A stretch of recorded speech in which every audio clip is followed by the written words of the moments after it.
sounds like a story to me, some crazy fable that you would not believe. Oh, but ain't you... Welcome to the Avram Davidson universe, where we listen to some of the greatest stories ever written, adored by Ursula Le Guin, Neil Gaiman, Leonard Nimoy, Ray Bradbury, and Stephen King. Enjoy classic tales such as Are All the Seas with Oysters, The Golem, Sources of the Nile, and many others. So I have some really exciting news that I wanted to share with you before we get into this episode with Robert Silverberg. Something I've been working on for a while, that I'd known about for a while, was that Leonard Nimoy read The Golem. It's an incredible version that he read.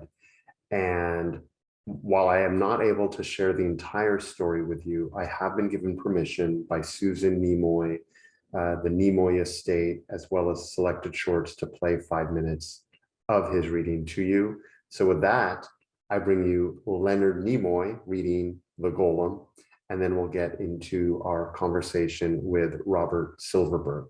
So I hope you enjoy. It's a special treat for me, and I hope for you all as well. This particular Golem story that you're going to hear tonight is of a different tone and nature entirely. It was written to be placed in the period of the 1950s, and it takes place in warm and sunny Southern California. And now, with great pleasure, I introduce Leonard Nimoy to read it for you.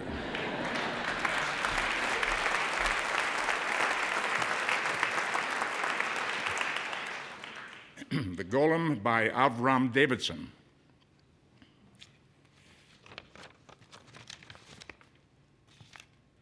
The gray-faced person came along the street where old Mr. and Mrs. Gumbiner lived. It was afternoon. It was autumn.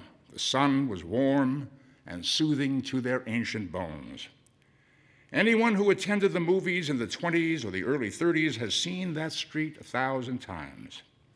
Past these bungalows with their half-double roofs, Edmund Lowe walked arm in arm with Leatrice Joy, and Harold Lloyd was chased by Chinamen waving hatchets. Under these squamous palm trees, Laurel kicked Hardy, and Woolsey beat Wheeler upon the head with codfish.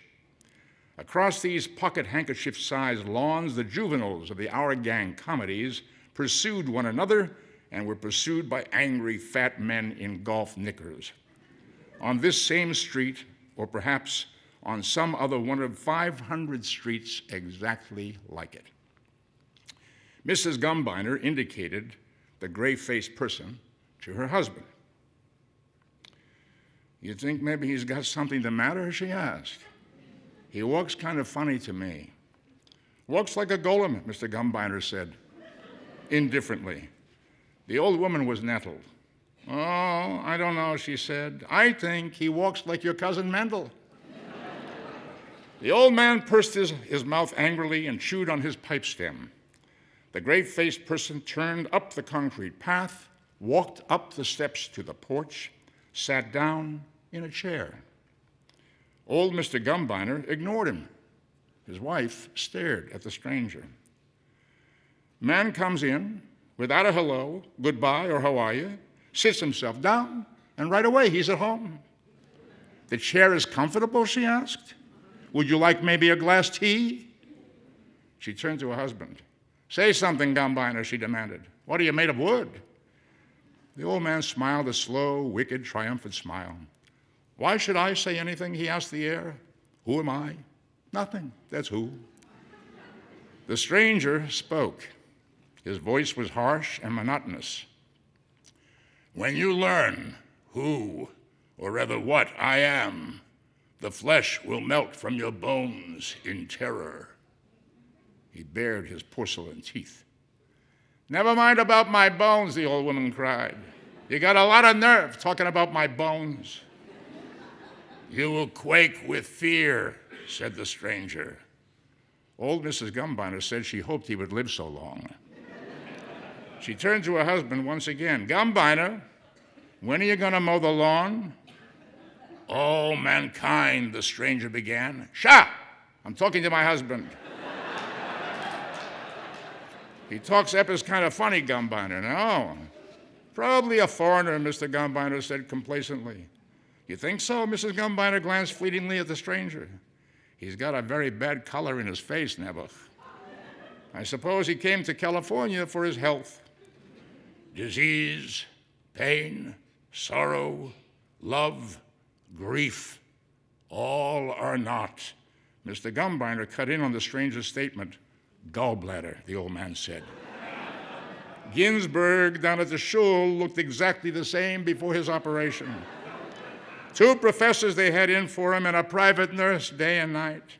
I am not a human being, the stranger said loudly. $3,750 it cost his son.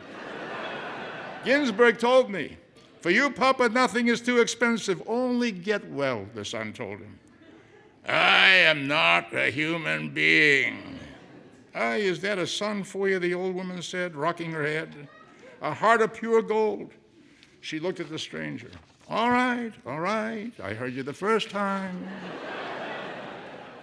Gumbiner, I asked you a question. When are you going to cut the lawn? That was absolutely brilliant. I'm really glad I was able to share at least 5 minutes of Leonard Nimoy reading The Golem to you. I wish I could share it all with you. Hopefully someday we'll get the entire recording out there and made available. But I'm just thankful to be able to share what we had. In just a second, we're going to get started on our regular episode with the wonderful Robert Silverberg. So thanks so much. Hey everybody, welcome to this episode of the Avram Davidson universe. I am really fired up about today's guest. He's a dear personal family friend, Robert Silverberg. I think most of you know who he is, but for those who don't, he's an American author and editor, best known for writing science fiction. He is a multiple winner of both Hugo and Nebula Awards, a member of the Science Fiction and Fantasy Hall of Fame, and a Grandmaster of SF. We're going to be listening to one of Avram's classic tales, The Golem. It was originally published in the Magazine of Fantasy and Science Fiction in March of 1955. With that said, please write some really nice reviews. And with that, I bring you Robert Silverberg. Robert, it is so good to see you. It's been a long time. It sure has, Seth. And in fact, I knew you when you were in diapers. That's been a long time. I was thinking about what you mean to me growing up, and it was kind of interesting. I would describe you as you were such a dear friend to my parents and to Avram, but to me you were kind of that warm fireplace that every once in a while would come through and just part of my life. Oh, Robert's coming over. We're going out to dinner with Robert and Karen. And so you're just part of kind of my life growing up. And I became, because of the books on our shelves, I became a huge fan. You were one of my favorite authors growing up. But in terms of, you were just kind of always there and part of my life. And so it's great to see you. So. Well, today we're here to talk about Avram, and I know you were a longtime friends with him and wanted to learn about how you first met him and your initial reactions. Well, I met Avram, I can't put an actual date on it, but it was, I would say, about 1960. His career as a science fiction fantasy writer began in the middle 1950s. And so did mine, though, of course, I'm a lot younger than Avram was. But we began publishing about the same time. So I watched the magazines very closely, and here was this new fellow writing the most brilliant original stories. I remember my boyfriend's name is Jello was, I think, one of the first ones, and then there were suddenly a lot of them.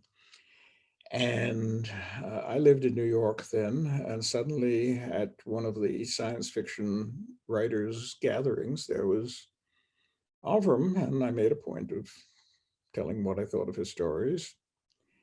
And we saw a lot of each other after that over the next 10 years or so, before we both moved away. I moved to California. He moved, I think, to Belize.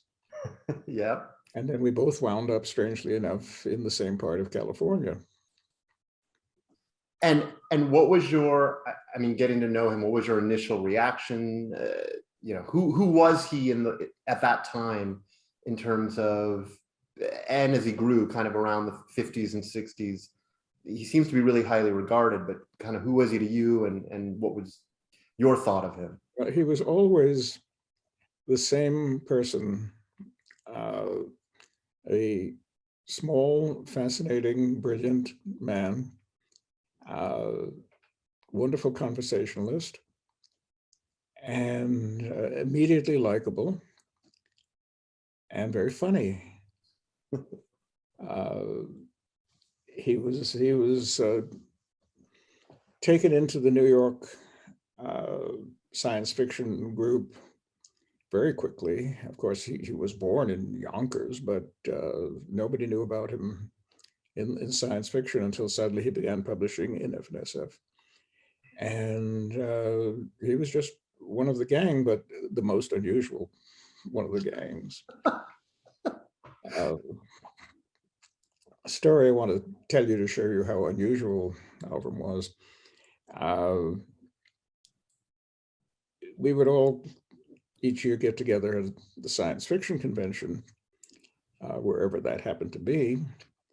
And I remember one year, it was God knows how long ago, Avram used to come and distribute a bag of bagels to his friends at the convention. And there we'd be sitting around the lobby or the bar, and here would come Avram with the bag of bagels and hand out one for you, one for you, one for you.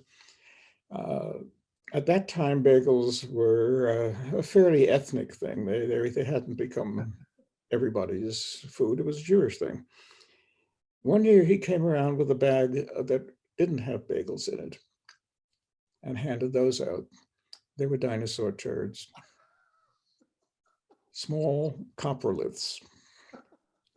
And he handed me a coprolith. I still have it.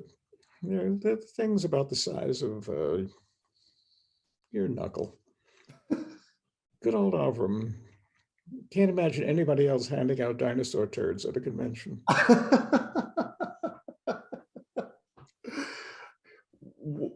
In terms of a writer, I mean, I've heard him being referred to as brilliant by so many people, and you know, I always say when I was 12, I couldn't process his work, but now I've fallen in love with it. He seemed to also be really respected by his peers, but not necessarily, he hasn't been remembered as well as I certainly think he should be. Any thoughts on that? Well, we're all getting forgotten. This is something in current American culture, everything more than 5 years old is being swept away. Avram was a short story writer primarily. He wrote plenty of novels, but what sticks in the public eye, so to speak, that's an ugly metaphor, what it remains conspicuous are novels, and especially these days, trilogies. Perversely, Avram would never finish a trilogy. He wrote more 2/3 trilogies than any writer I can think of. So it's not surprising. A lot of other writers of our era, the writers who came to prominence in the 50s and 60s, have been forgotten. You don't hear much about Robert Shackley these days, or James Blish. Mm-hmm. Philip K. Dick, yes, you hear a lot about him, but that's thanks to the movies. Right. Otherwise, Dick would be forgotten too. And some say thanks to Avram. You know. Avram was difficult to deal with. I mean, the guy was a great writer, a brilliant original voice. You only had to read 3 paragraphs of a story and you'd say, oh, that's a new Avram story, isn't it? But he made so much trouble for himself professionally with agents. He never could find an agent that would satisfy him. Publishers, a cantankerous guy. Yeah. Just quick segue on that. I'm curious about, I hear that a lot about the cantankerous guy. And my mom talked about it and Yes, well, talked about it. And but for some reason with kids, he treated kids so wonderfully. And yet with adults, he wouldn't. Something about his personality. No, I don't agree with that, Seth. Oh, really? It was only professionally that he was cantankerous. He was wonderful with kids, everybody's favorite uncle. But no, he's a warm-hearted, lovable guy, and everybody liked him, and you could always get along with Avram. It was only publishers and agents that he was cantankerous with. Got it. Okay. Which was a self-destructive thing as writers. You really need to find an agent who is a kind of brother to you and work with him. And Avram worked against the agents. Gotcha. I don't know why. All right. Well, before we listen to today's story, a question for you. You did me a kindness growing up that you may not know. You once asked me what my favorite story of yours was, because I think you knew that you were one of my favorite authors growing up. And I answered, I believe I answered The Lord of Darkness. And you looked at me and you gave me this good choice. And it made me feel so good. just I don't know if you would have said that for anything, but it was like, oh, it made me like, you're smart. That's a good choice. But for your books, I'm curious, for you personally, what book or books do you hope people remember you by? Or if you were to recommend one book for someone to read of yours, what would it be? Well, I think it'll be Dying Inside. Lord of Darkness, I was amazed that you even landed on it because it was published so badly. It's such an obscure book. I worked on it with great intensity, and I'm very proud of it. I think it's a terrific book, but I don't think it's in print at the moment. Dying Inside, it was as close to a mainstream novel as I wrote, using the vocabulary of science fiction. It's about telepathy and a man who's losing his telepathy. And I think it's my best book. All right. I will read it. I have not read it yet, so I'm excited. Oh, well, get to it, Seth. Well, I'd say let's segue and listen to the Golem. That's a very good choice. I hope everybody gets with it. It's one of Avram's earliest stories and very typical of his best work. The Golem. The gray-faced person came along the street where old Mr. and Mrs. Gumbiner lived. It was afternoon. It was autumn. The sun was warm and soothing to their ancient bones. Anyone who attended the movies in the 20s or the early 30s has seen that street 1,000 times. Past these bungalows with their half-double roofs, Edmund Lowe walked arm in arm with Leatrice Joy, and Harold Lloyd was chased by Chinamen waving hatchets. Under these squamous palm trees, Laurel kicked Hardy, and Woolsey beat Wheeler upon the head with codfish. Across these pocket-handkerchief-sized lawns, the juveniles of the Our Gang comedies pursued one another and were pursued by angry fat men in golf knickers. On this same street, or perhaps on some other one of 500 streets exactly like it. Mrs. Gumbiner indicated the gray-faced person to her husband. "You think maybe he's got something the matter?" she asked. "He walks kind of funny to me." "Walks like a golem," Mr. Gumbiner said indifferently. The old woman was nettled. "Oh, I don't know," she said. "I think he walks like your cousin Mendel." The old man pursed his mouth angrily and chewed on his pipe stem. The gray-faced person turned up the concrete path, walked up the steps to the porch, sat down in a chair. Old Mr. Gumbiner ignored him. His wife stared at the stranger. Man comes in without a hello, goodbye, or how are you, sits himself down, and right away he's at home. The chair is comfortable, she asked. Would you like maybe a glass tea? She turned to her husband. Say something, Gumbiner, she demanded. What are you, made of wood? The old man smiled a slow, wicked, triumphant smile. Why should I say anything? He asked the air. Who am I? Nothing, that's who. The stranger spoke. His voice was harsh and monotonous. When you learn who, or rather what, I am, the flesh will melt from your bones in terror. He bared porcelain teeth. Never mind about my bones, the old woman cried. You've got a lot of nerve talking about my bones. You will quake with fear, said the stranger. Old Mrs. Gumbiner said that she hoped he would live so long. She turned to her husband once again. Gumbiner, when are you going to mow the lawn? All mankind, the stranger began. Sha! I'm talking to my husband. He talks epis kind of funny, Gumbiner, no? Probably a foreigner, Mr. Gumbiner said complacently. You think so? Mrs. Gumbiner glanced fleetingly at the stranger. He's got a very bad color in his face, Nebbish. I suppose he came to California for his health. Disease, pain, sorrow, love, grief, all are naught to... Mr. Gumbiner cut in on the stranger's statement. Gallbladder, the old man said. Ginsberg down at the shul looked exactly the same before his operation. 2 professors they had in for him, and a private nurse day and night. I am not a human being, the stranger said loudly. $3,750 it cost his son, Ginsberg told me.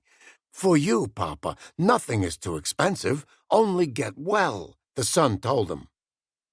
I am not a human being. Is that a son for you? The old woman said, rocking her head. A heart of gold, pure gold. She looked at the stranger. All right, I heard you the first time. Gumbiner, I asked you a question. When are you going to cut the lawn? On Wednesday, or to maybe Thursday, comes the Japaneser to the neighborhood. To cut lawns is his profession. My profession is to be a glazier, retired. Between me and all mankind is an inevitable hatred, the stranger said. When I tell you what I am, the flesh will melt.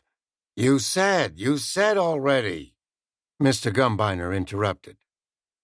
In Chicago, where the winters were as cold and bitter as the Tsar of Russia's heart, the old woman intoned, you had strength to carry the frames with the glass together day in and day out. But in California, with the golden sun, to mow the lawn when your wife asks for this, you have no strength. Do I call in the Japaneser to cook for you supper? 30 years Professor Allardyce spent perfecting his theories, electronics, neuronics. Listen how educated he talks, Mr. Gumbiner said admiringly. Maybe he goes to the university here?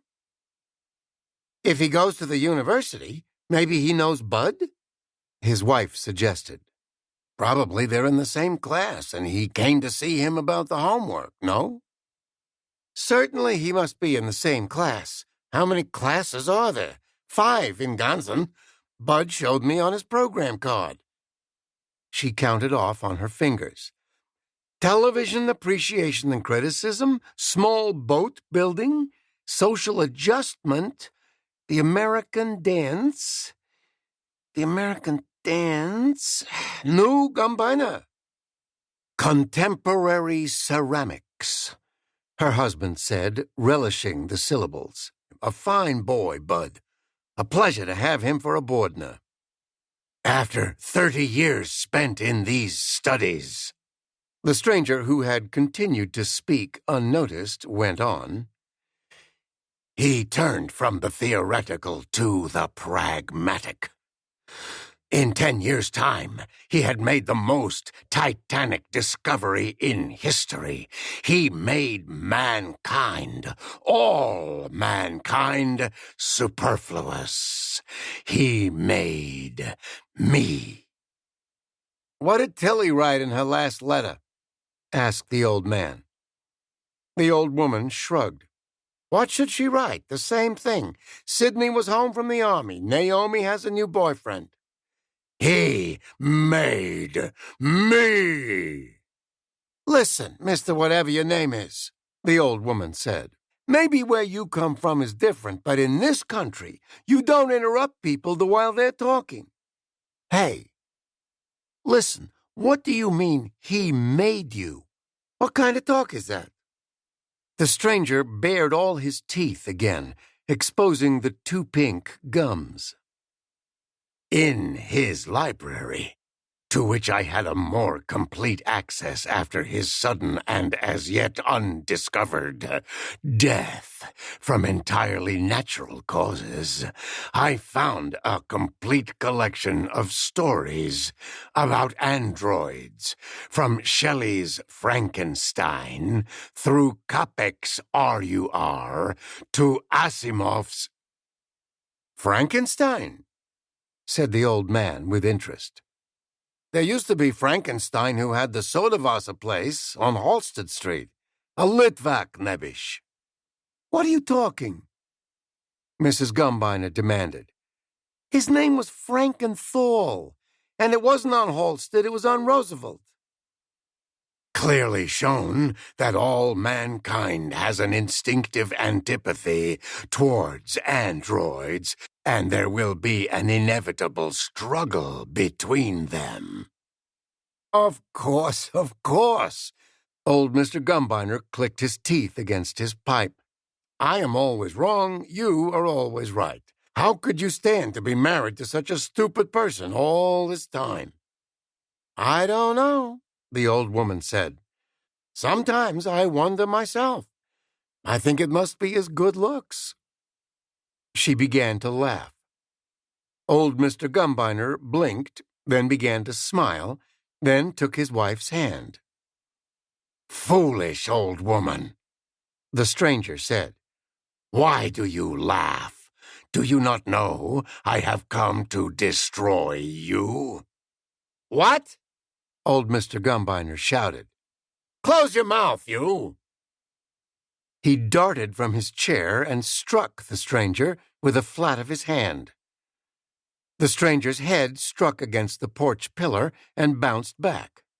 When you talk to my wife, talk respectable, you hear? Old Mrs. Gumbiner, cheeks very pink, pushed her husband back in his chair. Then she leaned forward and examined the stranger's head. She clicked her tongue as she pulled aside a flap of gray, skin-like material. Gumbiner, look! He's all springs and wires inside.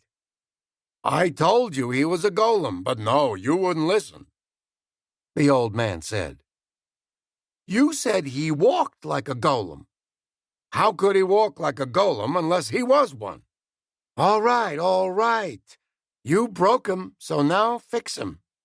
My grandfather, his light shines from paradise, told me that when Moharal, Morenu Harav Löv, his memory for a blessing, made the golem in Prague 300, 400 years ago, he wrote on his forehead the holy name. Smiling reminiscently, the old woman continued, and the golem cut the rabbi's wood and brought his water and guarded the ghetto.